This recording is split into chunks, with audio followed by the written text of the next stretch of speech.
What is going on, guys? It's Bucky and welcome to your 12th tutorial in Java game development. And in this tutorial we're going to be building our main movie loop. Now what the main movie loop is, it's the method that actually plays the movie. It goes from frame to frame. So let's go ahead and start. And we named it movie loop in the last tutorial, so let's go public void movie loop. Now it's not going to take any parameters, it's just going to be a powerhouse, do something. So we need a couple variables in here. What we're going to keep track of the time it begins. So let's go long starting time, there we go, and set this equal to the time it is right now. So system current, right there, time millis.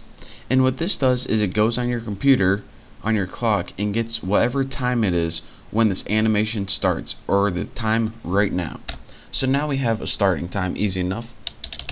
And what we're also going to do is keep track of a cumulative time that the animation has been running for. So at first, long time, at the time we make this variable, it's equal to starting time, since the starting time right now is pretty much 0.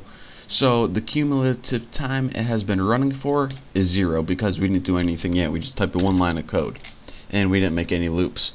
So now what we're going to do is make a while loop to test it against and make sure that it only runs for 5 seconds.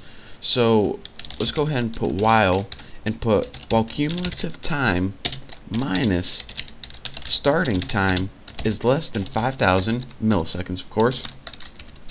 What do we want to do? And you need to put that minus.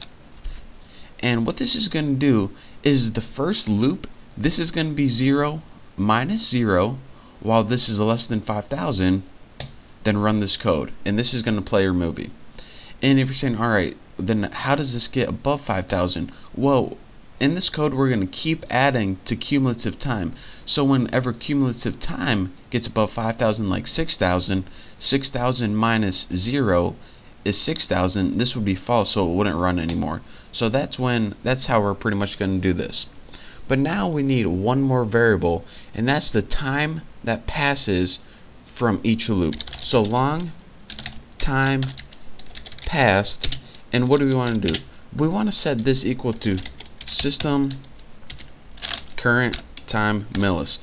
And what this is going to do is keep track of the time it passes in one loop, and we're going to keep track of this by time passes equal the current time minus, well, I shouldn't have said that, cur time, just like that. That makes a little more sense. And let's see, oh, it's cumulative time right there. So now it gets the current time and minuses it from the cumulative time. So for example, if on the first example it took 12 milliseconds to do this loop, then it would be, remember, cumulative time is 0 right now, then the time that passed from when it hit this code the first time would be 12. Here's what I'm saying pretty much. Since these are both 0 to start out with, after you get done running this code for the first time and you finally get to this line, if 12 milliseconds have passed, it would be 12 milliseconds minus 0. So in the first loop, time passed would be equal to 12 milliseconds. So why do we need that time passed variable? Well, first of all, since we're keeping track of the cumulative time that passed, let's go cumulative time plus equal time passed. So cumulative time is pretty much just going to keep adding up and adding up all the time that passes during this loop, and eventually once 5 seconds has passed, it's going to break out of the loop. So how cool is that?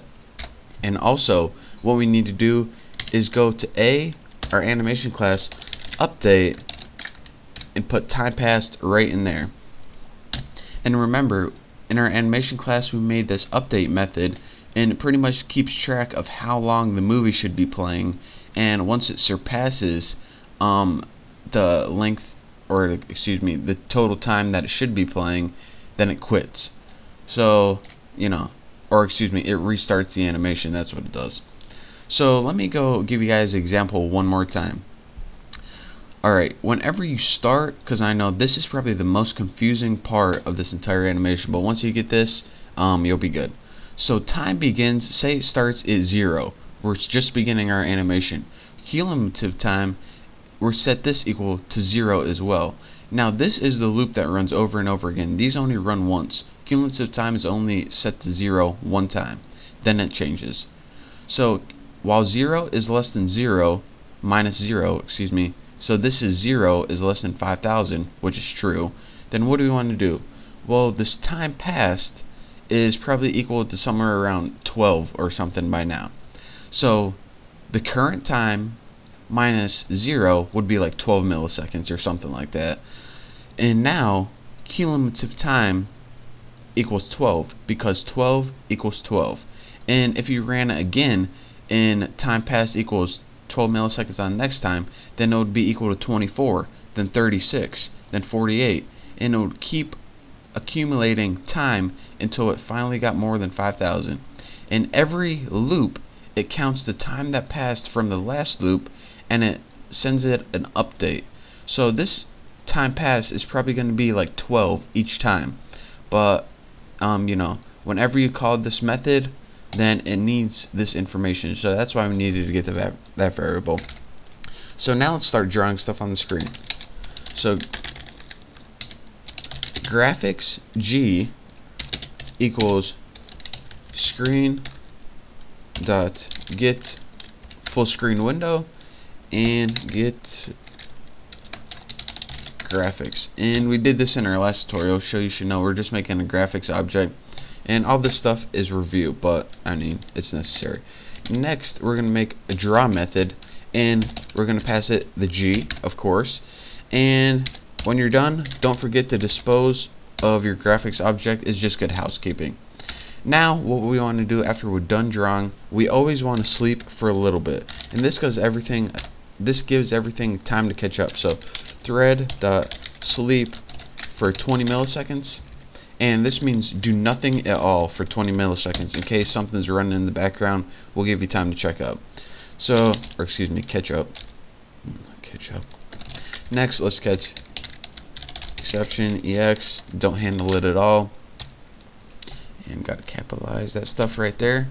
So now it looks to me like, aside from our draw method, we are done with this movie loop right here. So that movie loop, like I said, was the most confusing thing easily in this entire series so far.